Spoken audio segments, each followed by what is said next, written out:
Often people write to me about obeying Jesus, and they kind of do so like it's just a matter of trying out another church.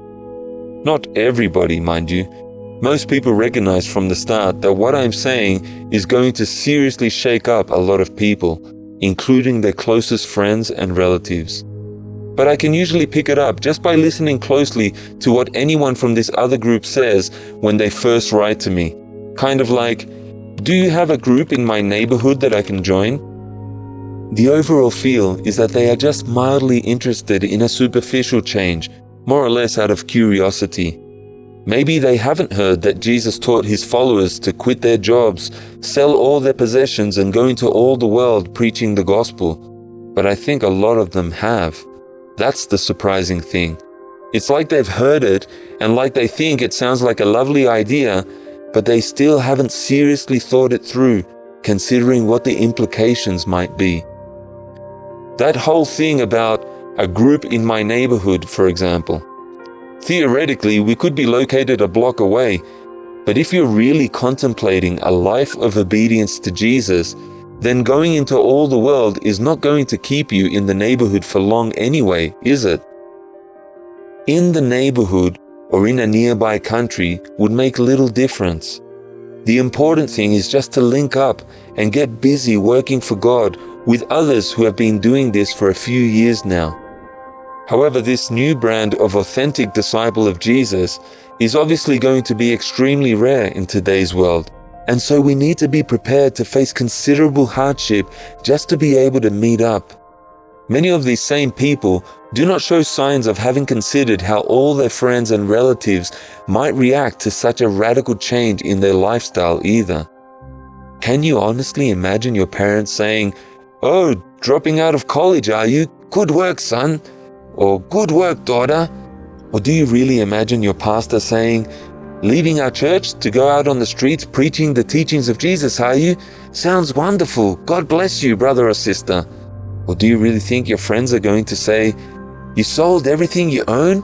Hey, that sounds like a terrific idea. Can I do the same thing and come with you?"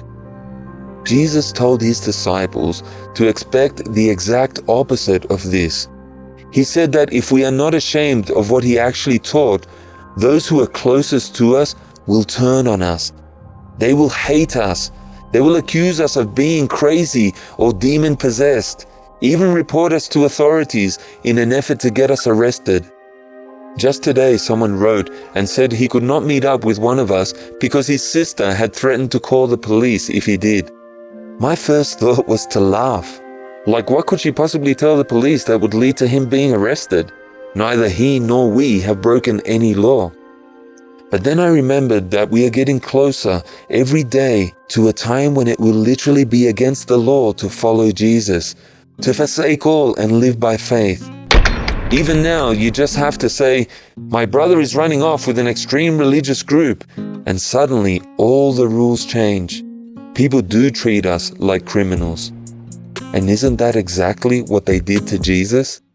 They ended up torturing him to death as a criminal.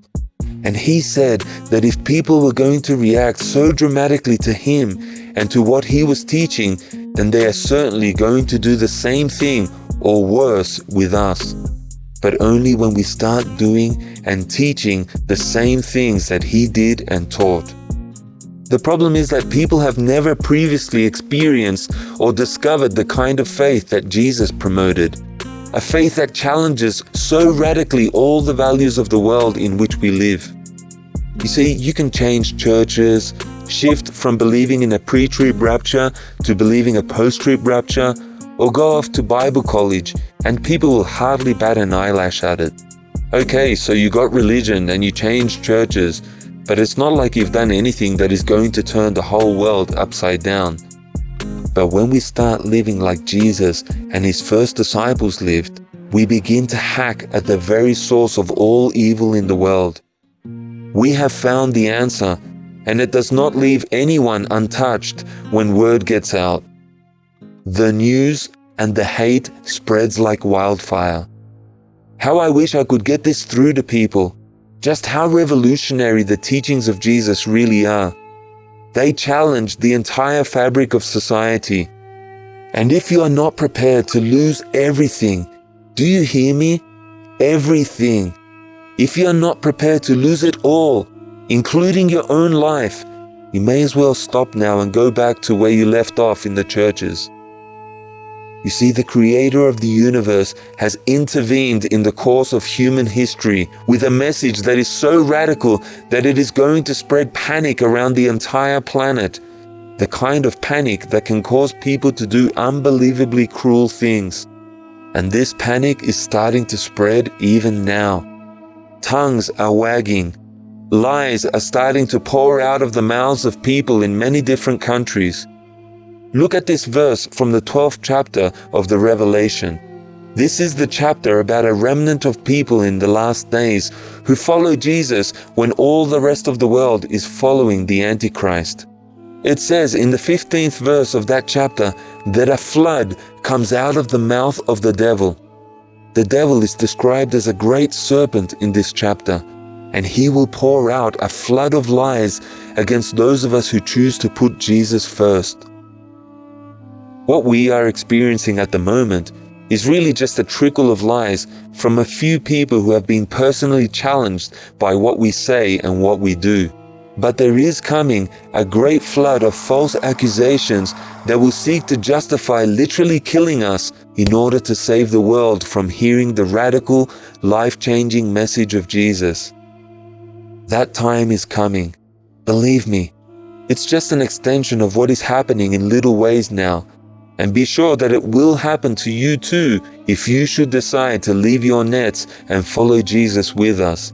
It's all leading to a global showdown. But what a great cause to suffer for! Please do think about this as you consider the truth in what Jesus taught. Settle it in your mind now that it is not for the faint-hearted. It is going to cost you everything. But here's the good part.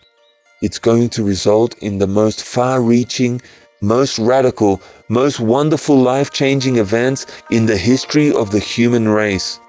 I wouldn't miss it for everything that the world has to offer, and I hope you won't either. Please write to us if you would like to be part of this great movement. I look forward to hearing from you today. God bless you.